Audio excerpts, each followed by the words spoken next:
اعوذ باللہ من الشیطان الرجیم بسم اللہ الرحمن الرحیم رب اشرح لی صدری ویسر لی امری واحلل عقدۃ من لسانی یفقہوا قولی۔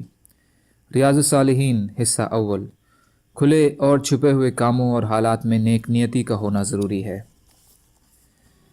آخری عمر میں زیادہ سے زیادہ نیکیاں کرنے کی بات کہنے کا بیان۔ اللہ تعالیٰ نے فرمایا، کیا ہم نے تمہیں اتنی عمر نہیں دی تھی کہ جس میں نصیحت پکڑ لے جس نے نصیحت پکڑنی ہو، اور تمہارے پاس یاد دہانی کے لیے ڈرانے والا الگ آیا۔ حضرت ابن عباس رضی اللہ تعالی عنہ اور شودھ کرتاؤں کے نزدیک اس کے معنی ہیں، کیا ہم نے تمہیں 60 سال کی عمر نہیں دی تھی؟ اور اس معنی کی پشٹی اس حدیث سے بھی ہوتی ہے جسے ہم آگے ذکر کریں گے۔ کچھ نے اس کے معنی 18 سال اور کچھ نے 40 سال کیے ہیں۔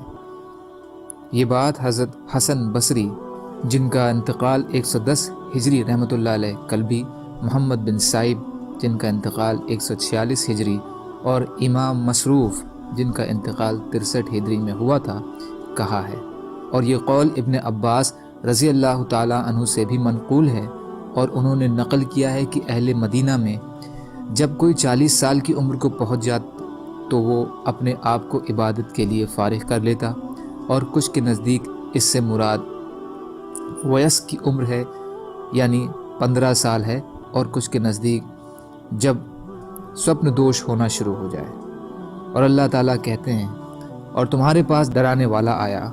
حضرت ابن عباس رضی اللہ تعالیٰ عنہ اور سب نے کہا کہ اس سے مراد نبی صلی اللہ علیہ وسلم ہیں، اور اکرمہ رضی اللہ تعالیٰ عنہ جن کا انتقال 105 ہجری اور ابن عوینہ جن کا انتقال 198 ہجری میں کے نزدیک اس کے معنی بڑھاپے کے ہیں، واللہ اعلم۔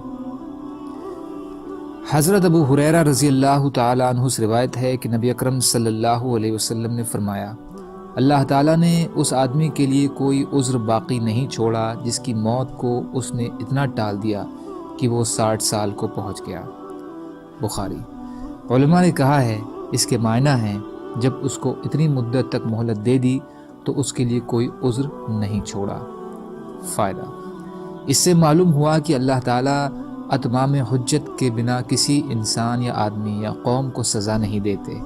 یہ معلوم ہوا کہ جس کو 60 سال کی عمر ملی لیکن ایمان کے تقاضے پورے کرنے سے وہ غافل رہا تو اللہ کے عذاب سے چھٹکارے کے لیے اس کے پاس کوئی عذر نہیں ہوگا جسے وہ پیش کر سکے۔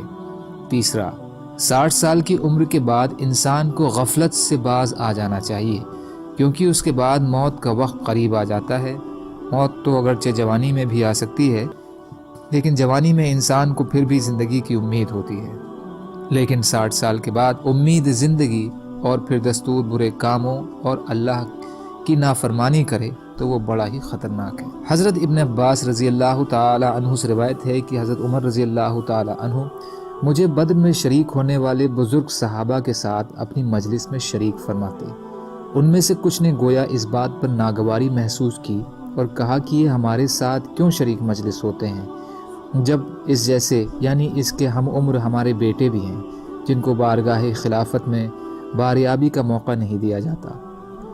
حضرت عمر رضی اللہ تعالی عنہ نے فرمایا، ابن عباس رضی اللہ عنہ کی حیثیت و مرتبے کو تم جانتے ہی ہو۔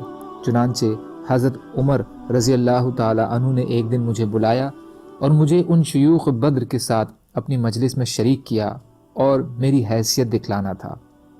حضرت عمر رضی اللہ تعالی عنہ نے بطور امتحان مجلس والوں سے کہا، تم اللہ کے اس قول کے جب اللہ کی مدد اور اس کی فتح آ جائے معنی وہ مطلب کے بارے میں کیا کہتے ہو؟ کچھ نے کہا، اس میں ہمیں حکم دیا گیا ہے کہ جب اللہ ہماری مدد فرمائیں اور ہمیں فتح سے سرفراز کر دیں تو ہم اللہ کی حمد و ثنا کریں اور اس سے بخشش مانگیں۔ اور کچھ ان میں سے خاموش رہے اور کچھ نے جواب نہیں دیا۔ تو حضرت عمر رضی اللہ تعالی عنہ نے مجھ سے کہا، ابن عباس تو بھی اسی طرح کہتا ہے؟ میں نے کہا نہیں۔ آپ نے فرمایا کہ پھر تم کیا کہتے ہو؟ میں نے کہا اس سے مراد رسول اللہ صلی اللہ علیہ وسلم کی موت ہے، جس کی خبر اللہ نے آپ صلی اللہ علیہ وسلم کو دی ہے۔ یہ آپ کی موت کی علامت ہے۔ اللہ نے فرمایا، جب یہ فتح و نصرت آ جائے تو اے پیغمبر اپنے رب کی تسبیح اس کی خوبیوں کے ساتھ بیان کر اور اس سے اپنی غلطیوں کی معافی مانگ، یقیناً وہ بہت رجوع کرنے والا ہے۔ عمر رضی اللہ تعالیٰ عنہ نے فرمایا اس کی بابت میرا علم بھی وہی ہے جو تو بیان کر رہا ہے۔ بخاری۔ انسان کی قدر و قیمت محض عمر کی زیادتی سے نہیں بلکہ عقل و سمجھ اور علم سے ہوتی ہے۔ اس لیے ایک چھوٹا سا بچہ بھی اپنے حسن فہم اور علم کی وجہ سے اپنے زمانے کے بزرگوں کے مقابلے میں سبقت اور عظمت حاصل کر سکتا ہے۔ دوسرا، انسان کی موت کا وقت جب قریب آ جائے تو انسان کو چاہیے کہ اللہ کی تسبیح و تحمید اور استغفار میں اضافہ کر دے۔ سبحان اللہ و بحمدہ، سبحانک اللہم و بحمدک، اشہد ان لا الہ الا انت، استغفرک و اتوب الیک۔ سبحان ربک رب العزۃ عما یصفون وسلام علی المرسلین والحمد للہ رب العالمین برحمتک یا ارحم الراحمین۔ لا الہ الا اللہ محمد رسول اللہ۔